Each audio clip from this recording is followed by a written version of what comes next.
पिछले दिन दे विच जो सारी नौटंकी एजेंसियां ने कीती, जिस अंदाज दे विच करवाई और जिस किस्म दी मीडिया ब्रीफिंग तक किसी ने कोई हायर लैवल ते नहीं दिती, उस तो पहला असी देखते हैं कि किवें जिहड़ा अमृतपाल सिंह होरां दे खिलाफ नैरेटिव तो बिल्ट हुंदा चला गया। और लेकिन उन्होंने इसका एक पार्ट ये भी है कि आने वाले कल तो यानी कि 19 मार्च तो अमृतपाल सिंह होरां ने खालसा वहीर का जिहड़ा है वो नैक्सट पड़ाव शुरू करना सी, तख्त श्री दमदमा साहब के नाल जुड़िया होया है और ऑलरेडी वो दुआबे चो गुजरदे हैं उन्होंने जिहड़ा समागम भी कीते। हुण इस सारे दौर च और इस पीरीयड तक ना कोई FIR उन्हां दे खिलाफ, ना कोई जारी वारंट, और जिस किस्म का एक सस्पेंस क्रिएट किया गया और जिवें क्रैकडाउन के नां थले आलमोस्ट जे ये कहना होए कि एक पासे एजेंसियां दे गुंडे जिहड़े गैंगस्टर लारेंस बिश्नोई वर्गे अंदरों ऑपरेट कर रहे हैं, पंजाब पुलिस ने और खास तौर पर जिन्हां दे हर उन्हां दे कंसाइनमेंट 200 तो ज़्यादा उन्हां दीयां गड्डियां और उन्हां दे नाल उही सेंट्रल फोर्सिस जिहड़े CRPF और दूसरियां दे जिवें उन्होंने काफले दियां खालसा वहीर दियां गड्डियां च आके गड्डियां मारियां, जिस अंदाज दे विच उन्होंने लोकां दे विच दहशत पैदा की और जिहड़ा अंदाज फिर जिवें और आई विटनेस अकाउंट्स ने कि अमृतपाल सिंह होरां नूं शाहकोट दे थाणे दे विच देखा गया, लेकिन फिर ऑल ऑफ ए सडन ये सारा नैरेटिव बदल जाता है। और इस गल का ध्यान रहे कि इस वेले जलंधर जिहड़ा पुलिस कमिश्नर है कुलदीप सिंह चाहल, ये उही नटोरीअस बंदा है जिन्हों चंडीगढ़ तो महीना डेढ़ महीना पहला जिहड़ा एक वड्डा स्कैंडल जिथे कि एक कारखानेदार दी वाइफ दे नाल जां की किस किस्म दी एक डील और ये गवर्नर पंजाब दे कहण ते उत्थों उन्होंने सस्पेंड किया गया। और ये जदों असीं दी कुलदीप चाहल दी गल करते हैं, ये मार है इस किस्म दे जिहड़े एनकाउंटर बनाउण दा जिहड़ा और उस नूं जलंधर दा कमिश्नर लाया गया। हुण अचानक एक पासे खबरां ने मीडिया इंटरनल सोर्सिस भी कन्फर्म करते हैं कि फड़ लिया गया है 78 बंदियां दे फड़े जाण दी, और अमृतपाल सिंह दे एक तां सी कि मौके तो उन्होंने अपनी गड्डियां 4-5 गड्डियां अगे कढ़ियां पर उन्होंने घेर लिया गया, फड़ लिया गया। फिर अचानक कुलदीप चाहल दी स्टेटमेंट दे थल्ले असीं देखते हैं कि सारा नैरेटिव बदलने की कोशिश होंदी है कि उन्होंने जिहड़े लफज तुसीं देखोगे उन्होंने मीडिया आउटलैट्स राहीं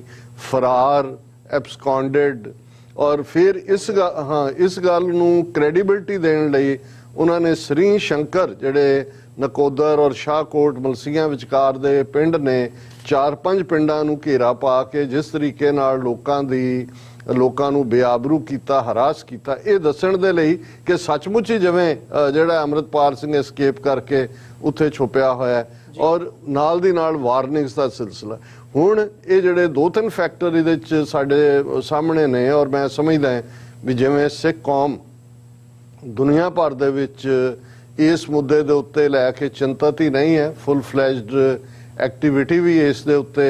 शुरू हुई है। लेकिन मेरा ये फीयर है और मैं जदों गल कीती कि भाई एन मौके ते जदों मैं अपना प्रोग्राम कैंसल करन दा कल ही फैसला कीता तो मैनूं ये लग रहा सी कुछ ना कुछ कई बार तुहानूं हंच हुंदी है, मैं अपने आप च एक दबाव दे थल्ले भी महसूस कर रहा सी पिछले कई दिनों तो, जिवें तुहानूं लग रहा हुंदा है कि भी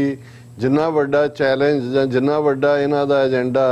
वो सिख नस्लकुशी दा और पूरा लागू करन जा रहे हैं कि असी तैयार हाँ उस लिए रिपीटेड वार्निंग्स के बावजूद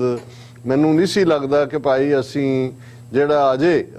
इस लिए तैयार हैं जिन्ना वड्डा चैलेंज साडे सामने एकदम आके खलोता है। पर मैं समझदा है भी ये भी गुरु दी खेड है और इहदे च जे तुसी लास्ट अमृतपाल सिंह होरां दी जदों बुरज अकाली फूला सिंह 200 साला उन्हां दा शहीदी समागम हुंदा है, उन्हां च उन्हां दी प्रेजेंटेशन और एक वो दुआबे दे किसी गुरुद्वारा साहब दे विच एड्रैस कर रहे हैं शायद मल साहब, और इस बारे पहला खबरां सी कि भी उस गुरुद्वारे नूं भी घेरिया उन्होंने आके और अग लगाण दीयां खबरां भी सी, फिर आया जिन्हें उहदे नेड़े अग लाई गई तो उहदे च भी उन्होंने बड़ी क्लीयरली ये कहा सी कि भाई मैनूं एजेंसियां ने मार देने। ये लाइन जिहड़ी है वो रिपीटेडली दोहरा रहे सी, कौम नूं भी वो कह रहे सी कि भाई तुसी गैरत नाल जिउणा है तो फिर देख लो लड़ना पेगा। बेशक बहुत भयानक समा आने वाला है, पर कौमां लई मौके भी भयानक समय चों निकलते हैं। सो मैं यही आस करदा है कि भाई कौम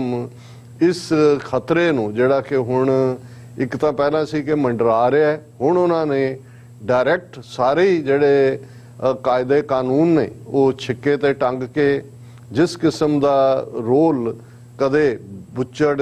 बेअंते और KP गिल दे जोड़ी ने निभाया सी, इस गल का ध्यान रहे कि गौरव यादव